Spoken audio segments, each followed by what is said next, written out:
Untuk makluman para hadirin dan hadirat sekalian, Dar Al-Qarim Swasta telah menyumbangkan sebanyak RM294,221 kepada Akademi Pengajian Islam di Sungai.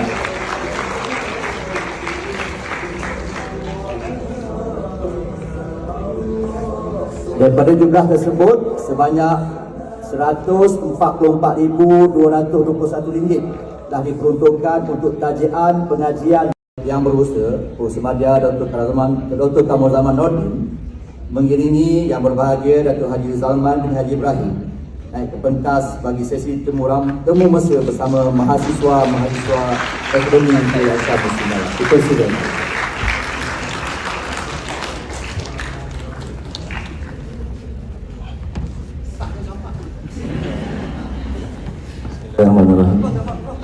Tak apa.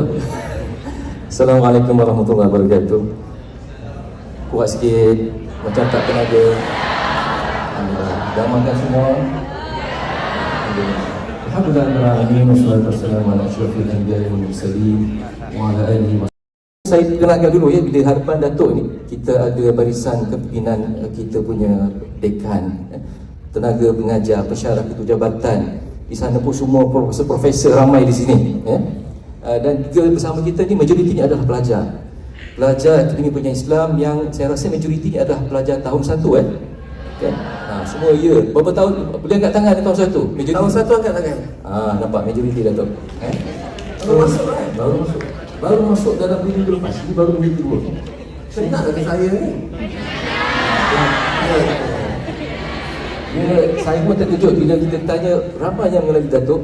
Bukan setakat kita punya pelajar, staf-staf kita pun rupanya ramai follower Datuk. Depan-depan ni jangan cakap lah. Dan saya tadi Isteri-isteri ni semua mesti semua follower saya. Betul. Saya tadi berasa nak sampai di sini, wife saya pesan kirim salam kat dia. Waalaikumsalam. Rupanya wife Imbalan VC tadi pun Prof kirim salam. Dia pun dia kata baru amanat tadi tu yang kata duit tak cukup lah, susah, lepas tu dia lari. Itu. Betul. Jadi semua para pelajar sekalian, maknanya Datuk insya-Allah saya akan minta dia bagi sedikit panduan kepada kita semualah. Sebab Datuk kita tahu dah retired daripada profession sebelum ini, tetapi masih lagi merupakan seorang usahawan yang berjaya sehingga hari ini dan semua telah jadi bisnesnya syariah compliant sesuai lah dengan kita pengajian Akademi Pengajian Islam pada hari ini. Jadi mungkin Datuk boleh bagikan sedikit kata-kata semangat dan satu istimewa lagi yang kita akan lakukan Datuk, saya kata Al-Qari harus sediakan sedikit mungkin token atau hadiah lah kepada para pelajar yang mungkin akan bertanya soalan kepada Datuk. Ada 10 saya difahamkan. Saya bawa duit dalam beg tu. Ada. Mungkin ada extra yang Datuk nak bagi nanti ya. Tetapi yang officially kita ada 10 barang mungkin daripada Yayasan Darul Al-Qari kepada Al-Qari Resources. Itu kita follow after Datuk punya ucapan ya. Jadi saya rasa Datuk nak cakap berapa lama Jangan petik space. Sebab kita kata maksimum kita 11.30 kita akan ada bincangan. Kita akan ada lunch tonight 11.30. Jadi saya serahkan kepada Datuk, saya serahkan sesi ini buat permulaan. Kita sembang-sembang saja. Yalah, sembang-sembang. Mungkin Datuk pun mulakan dulu dengan apa yang Datuk nak sampaikan kepada para pelajar kita. Saya persilakan kepada Datuk. Terima kasih. Assalamualaikum warahmatullahi wabarakatuh. Ini saya berada di atas pentas ini, berada di belah pagar yang lain, maksudnya menghadap kepada para pelajar. Dulu saya berstatus pelajar menghadap kepada pentas ini. Dan kerana kurniaan itu juga, kesyukuran itu juga, saya mengambil inisiatif untuk nombor 1 ialah bukan untuk membuat kebaikan, bukan untuk mengejar syurga dan menghindari neraka, tetapi untuk mengenal Allah. Sebabnya Akademi Pengajian Islam ini, walaupun di dalam bawah jurusan-jurusannya ada muamalat, ada apa lagi usuluddin, ada Al-Quran dan hadis, itu semua adalah mata pelajaran di bawah para apa itu Allah. Okay? Kalau you all kenal, dah. Baik, kita ni manusia ni, kita sebut zaman, kita bercakap tentang zaman sekarang lah, okay, internet. Manusia sekarang ni Kita malu nak jadi baik, tapi tak malu nak buat maksiat. Itu perangai kita sekarang. Okay? Sebab bila kita nak jadi baik, kita tak nak tunjuk. Tapi kita nak selfie, nak tunjuk kita kat mana, kita bagi tahu semua orang. Sepatutnya terbalik. Buat baik kena tunjuk, buat jahat jangan. Kan? Itu yang kesilapan kita sekarang. Bila kita buat baik, orang kata riak. Kan? Itu susahnya. Riak ni lambat lagi nak sampai. Lambat lagi nak sampai tahap riak tu. Kalau kata kita rasa riak tu, itu setan saja cakap, hang ni riak lah. Setan yang bisik, bukan kita sendiri. Itu setan yang kata, hang riak. Tapi nak sampai ke riak tu, lambat lagi nak sampai ke situ. Kita pegang tu lah, ini amanah Allah, ini tanggungjawab Allah. Jadi bayangkan sebagai seorang pelanggan fashion yang keahad lagi ke atas saya sebagai seorang pentadbir dan pemegang amanah Yayasan RI dan juga adalah Al-Khori untuk menyalurkan rezeki-rezeki yang telah dikurniakan oleh Allah itu kepada jalan-jalan fisabilillah, insya-Allah. Baik, siapa tanya soalan dia boleh dapat selfie dengan saya satu. Okey, Assalamualaikum warahmatullahi wabarakatuh. Saya dari Jabatan Siasat Syariah. Samalah tadi dengan student yang tanya tadi ya. Saya sangat gembira dan berbesar hati Datuk sudi datang. Saya ada dua soalan sebab tak boleh panjang-panjang kan. Yang pertama, kenapa Datuk memilih untuk involve dengan dunia akademik kan? Selepas besar daripada dunia korporat. And then ke akademi Islam ni yang mungkin kedengarannya agak jauh kan. Jadi apa yang menarik Datuk? Yang kedua, apa yang Datuk akan buat ya, untuk motivate pelajar universiti supaya nak get involved dalam bisnes? Sebab sebelum ni kita ada tokoh yang sangat hebat yang selalu datang ke kampus, iaitu ex-CEO Jacob, Tan Sri Muhammad Ali Hashim ya. Saya banyak kali attend talk beliau di mana beliau boleh explain dengan detail tentang bisnes ya, dan beliau selalu menerapkan jihad bisnes, unsur-unsur tauhid. Sebab tadi doktor sebut Datuk sebut pasal kita kena kenal Allah Ta'ala baru kita boleh kenal orang lain, dunia sekeliling kita. Jadi how are you going to use that tauhid paradigm to motivate students to get involved, to motivate them to apply tauhid in corporate and in administrative agencies? Sebab sekarang kita pun tahu banyak isu-isu yang timbul dan kita nak penggraduan kita ni involve dalam bisnes supaya mereka berdikari. So ada dua soalan. Pertama, bagaimana, kenapa you nak involve dengan dunia akademik? Dan yang kedua, macam mana you nak menjadi pelajar involve dengan bisnes? And saya nak welcome Datuk ke dunia akademik. Please datang lagi ke tempat-tempat yang lain untuk motivate pelajar get involved in business and terapkan tauhid dan agama. Terima kasih. Saya letak ini soalan daripada saya rasa title Profesor Ejang tu telah pun di draft suratnya kan. Di Vice-Chancellor akan dapat insya-Allah ya. Jadi saya itu Nombor satu, kenapa akademik? Sebab itu adalah salah satu bentuk saham untuk saya. Okey? Maksudnya ialah ilmu. Selagi dia ada tiga benda kan lepas kita mati yang akan menyambung kita punya pahala kan. Anak yang soleh, jariah dan juga ilmu yang bermanfaat. Kalau bukan saya yang memberi ilmu itu, tapi saya membantu orang mendapatkan ilmu itu dan ilmu itu bermanfaat untuk semua orang-orang lain, maka dia akan bertali arus. Okey. Dan itulah perniagaan saya sebenarnya. Perniagaan akhirat, perniagaan kehidupan saya di barzah. Saya nak kubur saya terang. Okey. Bukan terang saja luas, bukan luas saja wangi, bukan wangi saja indah, ibarat biji-biji syurga. Saya nak itu barzah saya yang waktunya lebih lama daripada 52 tahun saya hidup di sini. Okey, lebih cantik lagi baju-baju. Kita punya institusi kita yang seterusnya, universiti kita yang seterusnya. Dah habis universiti dunia, masuk universiti kubur pula. Okey, itu lecturernya siapa? Kalau jengking, orang sama kan? Dia punya guard kan, security guard dia siapa? Kita kena tahu apakah universiti kita seterusnya kita akan pergi ke kemudian masyar. Okay. Jadi bila kita dah faham kemasukan intake universiti kita seterusnya di dalam kurungan akhirat, maka kita dah start buat kita punya kertas kerja. Kita dah start pilih jurusan apa yang kita nak. Kita dah start tengok aku nak rumah macam mana nanti lepas aku grad daripada dunia dan aku masuk ke universiti itu. Fakulti mana, keselesaan yang macam mana dan sebagainya. Itu baru barzah. Lalu seterusnya perbicaraan pula.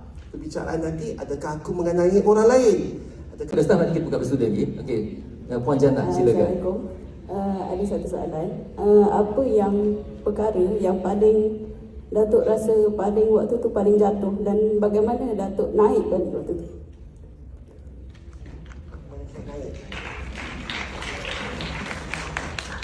Apa yang naik? Maksudnya bangkit semula lah. Oh, bangkit semula. Okay. Yang baik itu kita tak tunjuk. Jadi yang tak baik itu yang kita angkat dan kita julang. Sebab itulah kadang-kadang generasi baru yang ada sekarang ni, dia tersalah memilih ikonnya. Bila dia salah pilih ikon, susahlah. Dan kebanyakan ikon pula sekarang dia beraplikasi apps filter di hadapannya. Jadi apa yang kita nampak di dalam skrin telefon tersebut adalah sangat berlainan dengan apa yang berada di sebalik kehidupan phone tersebut. Bagi balik ilmu tersebut kepada masyarakat, dalam keadaan yang sempurna. Itu motivate. Motivate ni sebabnya kalau ikut saya tanya, okey, apakah motivasi? Akan masuk syurga, itu je. Itu yang paling tinggi sekali motivasinya. The purpose. Tak ada ke mana dia nak itu, nak pergi London ke, nak apa, nak kereta besar, nak beranak, laki handsome ke apa, nak rumah besar, baju cantik, handbag LV. Itu bawah motivasi dia. Motivasi kita itu untuk atas. Ambil garap yang paling tinggi sekali, note yang paling tinggi sekali. Itu motivasinya. Kalau aku mati hari ini, saat ini, tengah bercakap ni, apa pahala aku yang aku sempat kumpul? Itu saja. Ataupun apa dosa yang aku tak taubat lagi? Itu je motivasi kita. Sebab itu kita punya mukim terakhir, so universiti kita yang terakhir. Itu motivasi. Tadi soalan lagi satu apa? Satu je. Motivation. Okey, saya buka lagi pada satu pelajar siswa yang ada dua. Okeylah, dua lah yang last. Yang depan tu. Ada dua orang tu. Okey. Seorang-seorang tanya. Ataupun kalau nak tanya terus pun tak apa. Nanti Datuk jawab mungkin soalan dia kurang sama. Jadi saya seronok cakap dengan fakulti macam ni sebab apa? Banyak benda yang kau cakap dengan fakulti lain nanti jadi panas kan. Sebab kita syukur neraka kan. okey. Oh, dia ni kan. Dia adalah baik kan. Okey, perkenalkan diri. Panas ke? Tak kan? Sejuk.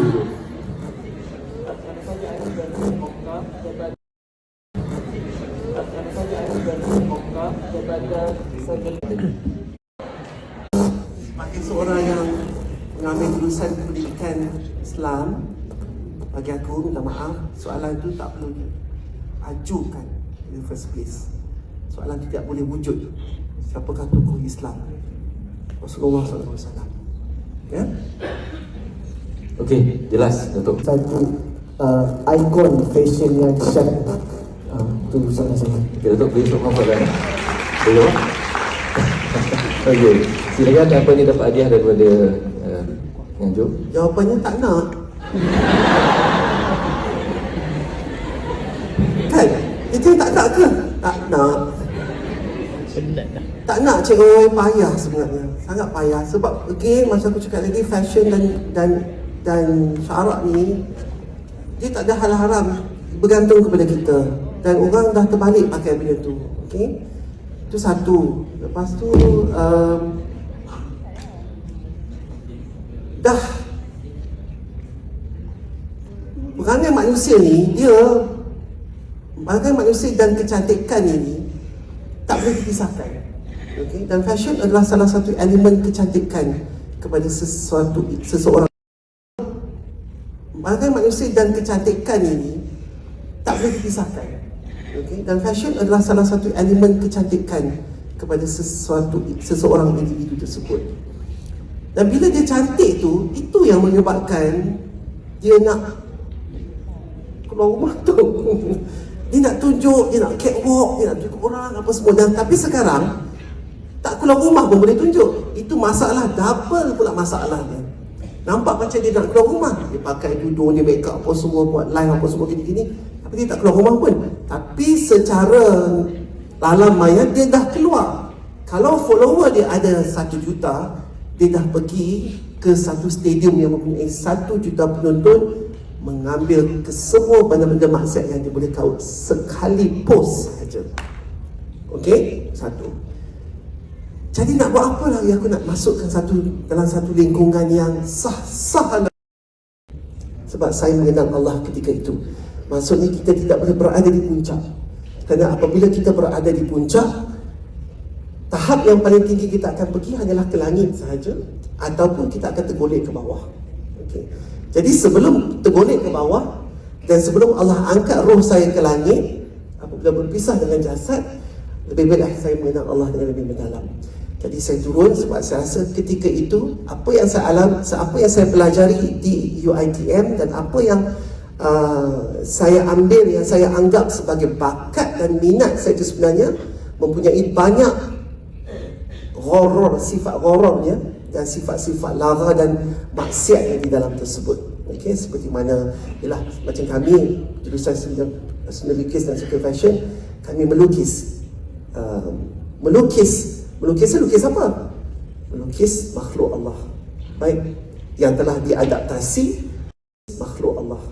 Baik yang telah diadaptasi ataupun yang dalam bentuk 3-dimensional, yang kami memang diajar untuk melukis manusia dalam bentuk rupa paras yang kalau boleh tu seirak-irak mungkin, lengkap tubuh badan, muka, telinga, wajah, kaki dan anggota badan sebagainya. Kalau aku matilah masa tengah melukis figura sedemikian tanpa aku sempat memberikan roh pada lukisan aku tersebut, masa tu tak tahulah apa jadi kepada saya. Allah bagi peluang lagi. Kemudian buat fashion show, okay? Buat baju ni saya nak beritahu, jurusan saya tu ilmu itu halal. Tetapi bagaimana kita menggunakan ilmu itu ke arah pulangan rezeki dan pembiakan ilmu itu tu yang kadang-kadang sangat tipis dia punya pagar dia. Prof tak cakap langsung kan? Dia boleh angguk. Bukan student tak moderator. Saya tak terkata apa. Saya seronok mendengar. Boleh diam je. Saya sini untuk usul Datuk-Datuk. Jadi ilmu untuk membuat pakaian itu tidak salah. Okay? Apa yang lecturer, apa yang UiTM offer itu tak salah. Macam nak buat baju biar ketat, longgar, tak salah, ketat, longgar. Longgar, kalau ilmu buat baju longgar tu nak pakai kat mana? Ilmu buat baju ketat tu nak pakai kat mana? Kalau isteri, dia pakai di hadapan suami, kan? Kalau nak betul cara dia lah, kan? Tapi sekarang terbalik, depan suami pakai baju longgar keluar pakai baju ketat. Dia dah terbalik macam tu. Maksudnya di sini kita tak boleh kata ini halal dan haram. Tapi macam mana manusia tu mengambil ilmu tu dan nak letakkan dia punya hasil tu di mana. Okay, itu tak apalah. Tapi bila nak promote fashion pula, ada fashion show. Okay, lepas tu menggunakan model wanita untuk memperagakan. Okay. Zaman dulu tak ada ilmu. Okay, lepas tu menggunakan model wanita untuk memperagakan. Okay. Zaman dulu tak ada ilmu sangat kan. Jadi kita rasa macam okey, barat buat, mungkin kita boleh buat. Kita bukan bunuh orang kan. Kita bukan kata tapi mana kak? Tak dengar ke? Sayang kau ni masuk bagian wanita ni. Lagi toilet okey.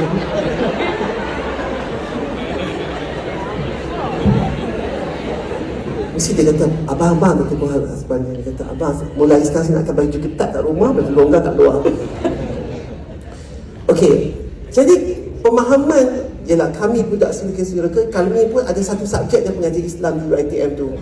Ada juga satu je, di awal sekejap je, 1.5 jam je. Lupa lah skor tak skor. Masuk tapi dengar je lah. Ada pengajian seni Islam pun ada. Ada di depan kali.